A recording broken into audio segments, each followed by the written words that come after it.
मोहनलाल गांव का संपन्न किसान था, लेकिन पत्नी गायत्री की बीमारी में सभी खेत बिक चुके थे।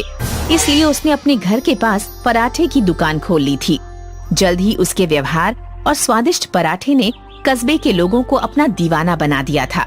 सुमित्रा और राजू के स्कूल के पास एक पिज्जा की दुकान खुली थी, जिसका प्रचार रेडियो, अखबार और ऑटो पर हैंडबिल व पोस्टर चिपकाकर पूरे जोर शोर से किया गया। भाई, कल हमने पिज्जा खाया। क्या पिज्जा था?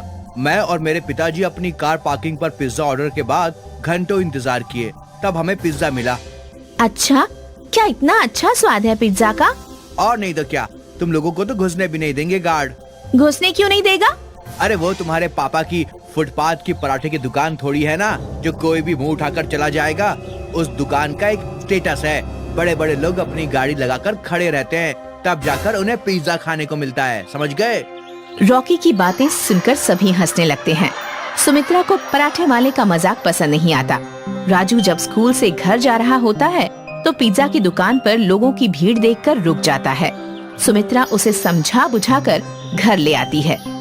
पिताजी, हमें भी पिज्जा खाना है। ठीक है बेटा, खिला दूंगा कभी।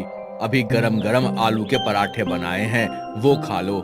मुझे नहीं खाना, मुझे तो पिज्जा ही खाना है। देख राजू, पिज्जा बहुत महंगे आते हैं। उतना पैसा हमारे पास नहीं कि तुम्हें पिज्जा दिलवा सकूं, लेकिन वादा करता हूं कि एक दिन तुम्हें पिज्जा जरूर खिलाऊंगा। नहीं पिताजी, मुझे तो कल ही पिज्जा चाहिए। अगर पिज्जा नहीं मिला तो मैं कुछ नहीं खाऊंगा। राजू, जिद मत करो।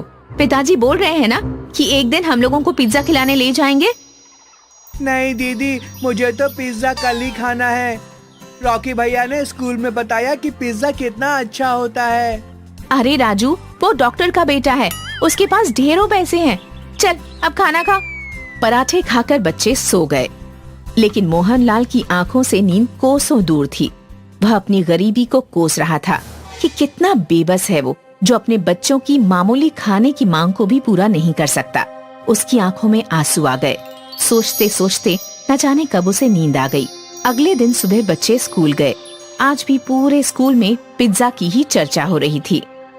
दोस्तों, कल मेरा जन्मदिन है और कल मेरी तरफ से कल शाम को सभी को पिज्जा पार्टी है। कल संडे है और स्कूल की भी छुट्टी है। सभी कल शाम में अच्छे अच्छे कपड़े पहन कर आना, ओके? भैया, हम भी आएंगे ना? हमें नहीं बोला आपने? नहीं, तुम लोग वहाँ नहीं जा सकते। वहाँ सभी बड़े बड़े लोग आते हैं, स्टेटस वाले लोग आते हैं। तुम बस पराठे खाओ। चल राजू, इनके पिज्जा से कहीं स्वादिष्ट और अच्छे हमारे पराठे हैं। अरे जा, बंदर को क्या पता कि अदरक का स्वाद क्या होता है। स्कूल के बाहर जो पिज्जा का पोस्टर लगा है ना, उसे ही देखते रहो और पराठे खाओ, समझना कि पिज्जा खा रहे हो। रॉकी, ऐसा नहीं कहते। चलो सुमित्रा, इसे तो ऐसे ही बोलने की आदत है। राजू की फोटो देखकर पराठा खाने वाली बात पर सभी हंसने लगे। सुमित्रा और राजू को बहुत बुरा लगा। दोनों घर आ गए। अरे राजू, यूं मुंह लटकाए क्यों खड़े हो? वो पिताजी, बात ये है कि कल रॉकी का जन्मदिन है और सभी को बुलाया है, पर हमें छोड़कर, क्योंकि वहाँ बड़े बड़े लोग होंगे। बस इतनी सी बात। कल हम तुम लोगों के लिए आलू का मस्त पराठा बनाएंगे और हम सब पार्टी करेंगे। मुझे नहीं खाना पराठा, मुझे तो बस पिज्जा खाना है। मुझे पिज्जा चाहिए। बेटा, मैंने बताया ना कि अभी हमारे पास तुम लोगों के फीस भरने के पैसे नहीं हैं। पिज्जा कहाँ से खिलाऊंगा? इतना कहकर मोहनलाल आंखों में आंसू लिए घर से बाहर प्रथा के दंग पर चला गया। राजू, तुम्हें ऐसा नहीं कहना चाहिए था। पिज्जा की जिद छोड़ दे मेरे भाई। जब पैसे होंगे तो हम जरूर पिज्जा खाने चलेंगे। आज तक कभी हमारे पास पैसे हुए हैं क्या? सभी नए नए कपड़े पहनते हैं और हम 2 साल से एक ही कपड़े पहन रहे हैं। क्या हम कभी पिज्जा नहीं खा पाएंगे दीदी? ऐसी बात नहीं है मेरे भैया, हम लोग पिज्जा एक दिन जरूर खाएंगे। उस रात राजू ने खाना नहीं खाया।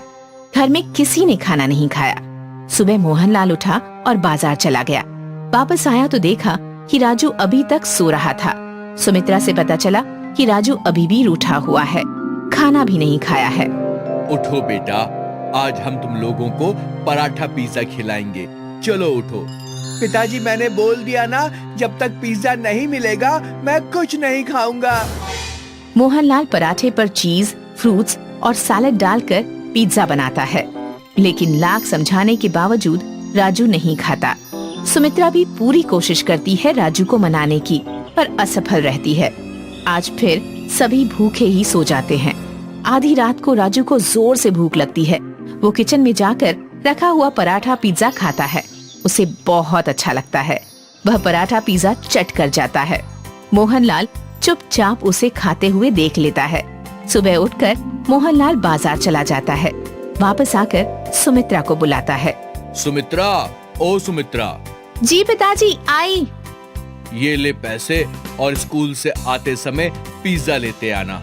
पिताजी, पैसे कहाँ से आए? वो कहीं से आ गए।